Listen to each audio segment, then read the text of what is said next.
পানি করে যেতে পারে কেন জানো? তখন মহাপ্রভুর সাথে পালা করছিল, পানি করে মনে মনে ভাবছিল আমি যে আমার মহাপ্রভুর সাথে উত্তর প্রলোভন কোথাও নদী কিংবা পুকুর পাই কিনা পাই বলো, নদী পুকুর না পেলে আমি কিন্তু মাছ ধরতে পারবো। মাছটা পেলে রাস্তায় আমাকে অনাহারে মরে যাওয়া লাগবে। এই পানি করি মাছগুলো সে উঠেছিল পানির মধ্যে। দাদা, আপনার গল্পটা আমিও শুনতে পাচ্ছি। যাক, এভাবে বলে গেলে আমাদের গান কেউ শুনবে না। তাই মহাপ্রভু বিদায় নেওয়ার পরে কেমন করে উত্তর প্রলোভন দিকে যাচ্ছে, আর এদিকে মনে মনে গঙ্গা দুর্গা ভাবতেছিল আমাদের মহাপ্রভু যখন উত্তর প্রলোভনে যায়, যাওয়ার আগে মস্তকে হাত থেকে একটা সত্য করেছিল, নারীর উপর কোনো ফলের উপর আমাদের মহাপ্রভু লোক করবে, যেহেতু সত্য করেছে তাই মহাপ্রভুর মনটিকে আমরা পরীক্ষা করতে যাবো। তাই সর্বপ্রথম কিভাবে পরীক্ষা করেছিল? গঙ্গা হয়েছিল, বেলের গাছ দুর্গা হয়েছিল, শিবের সামনে এই বেলের ফলটা খাওয়ার জন্য মহাপ্রভু তখন আরো কি করেছে, তার মামার জন্য একটা বেলের ফল নিচ্ছে। তখন এই বেলের ফলটা মহাপ্রভু ভক্ষণ করে, ভক্ষণ করার সাথে সাথে শিবের সমস্ত শরীর দেখে ঘেমে যায়। তার কি করেছে, তার গামছা দিয়ে ঘাম থেকে সুন্দর করে একটা রাস্তা ধরে ফেলে দিয়েছে। যখন ফেলে দেয় সেখান থেকে একটা দেবী সৃষ্টি হয়। সেই দেবীর নাম কি রাখা হয়? দেবী মহাদেবী, শিবের বেটি নেতাদেরকে জন্ম দিয়ে রেখে দিল মহাপ্রভুদের। আবার কিন্তু রওনা হয়ে গেল। আবার কিভাবে যাচ্ছে? বাবা শোনো সবাই, শোনো বাবা চলে শিবই পুরা। আবার কিন্তু মহাপ্রভু উত্তর প্রলোভনের দিকে রওনা হয়ে গেল। কিভাবে যাচ্ছে? বাবা শোনো সবাই,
এবার পদ্মবনে যাইয়া মহাপ্রভু পদ্মবনে বিশ্রাম করছে।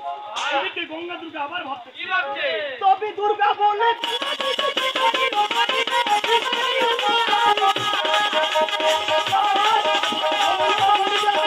বাবা দুজনে কেমন করে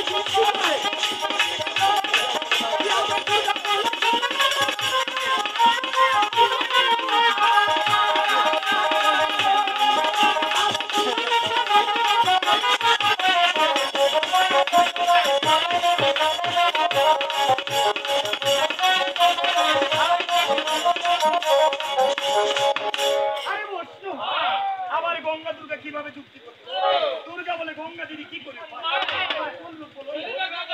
তাই মহাপ্রভু পদ্মবনে বিশ্রাম করেছিল। আর গঙ্গা দুর্গা দুজনে কি করেছিল? একটা পুকুরের মধ্যে হংসা হংসের রূপ ধারণ করে দুজনে নৃত্য করেছিল। সেই নৃত্য দেখে আবার শিব মহাপ্রভুর এমন কি দেখা আগে হংসা হংসের নৃত্য দেখে ও বাবা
করলো শিবের বীর্য রাখে দিল।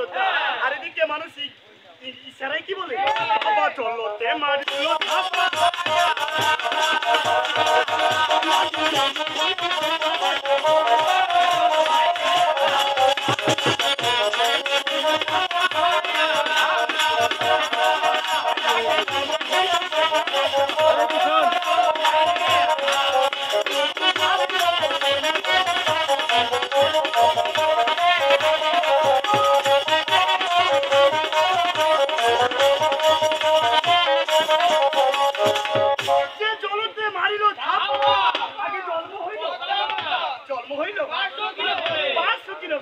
বাবা কোন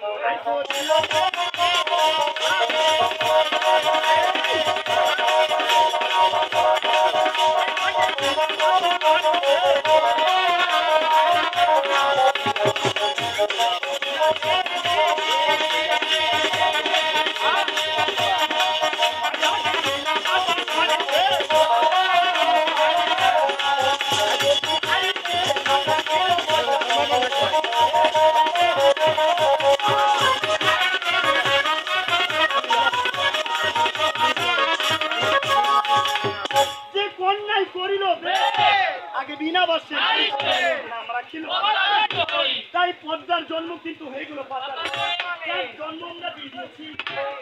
আজকে আমরা অভিনয়ের মাধ্যমে দেখি যে আমরা শুনেছি চন্দ্রবতী সদাগরের হাতে রয়েছে হেমস্থলে লাঠি। এই লাঠিটা কোথা থেকে এসেছে? আজকে আমরা এটা অভিনয়ের মাধ্যমে আরো শুনেছি যে চন্দ্রবতী সদাগরের হাতে রয়েছে একটি মহামন্ত্র ঘটের জল। এই জলটা কোথা থেকে অভিনয়ের তাই চন্দ্রবতী সদাগর কেমন করে সেই শিব আরাধনা ছুটে যাচ্ছে।